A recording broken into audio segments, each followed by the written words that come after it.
तुकडेबंदी कायद्यामध्ये सुधारणा आणली आणि 15/10/2024च्या पूर्वी जे जे काही रहिवासी क्षेत्रामध्ये तुकडे पडलेले आहेत त्या सर्वांना आता मान्यता मिळाली आहे।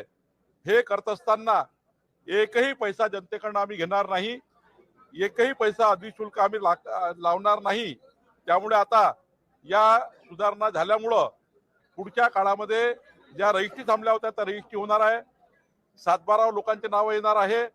60 लाख परिवारांना या एका विधेयकामुळे या कायद्यामुळे फायदा होणार आहे। प्रॉपर्टी खरेदी करणाऱ्यांना या विधेयकाचा फायदा होणार नाही का? प्रॉपर्टी खरेदी करता येतं, पण यानंतर लेआउट पाडताना NATP सर्व प्रोसिजर करावी लागेल। पण ज्या जुन्या काळात ज्यांनी प्रोसिजर न करता NATP न होता त्या ठिकाणी लेआउट विकून गेले आहे, गरीब माणसांनी छोटे छोटे प्लॉट घेतलेले आहे, त्यांना मात्र या कायद्याचा फायदा होईल। नवीन आता जे प्लॉटिंग करावं लागेल ते NATP करून जे UDCPR चे नियम आहे, UDCPR आहे, त्या नगरपालिकेचा DP आहे, त्या भागाचा रिजनल प्लॅनचा एक त्या ठिकाणी विकास आराखडा आहे।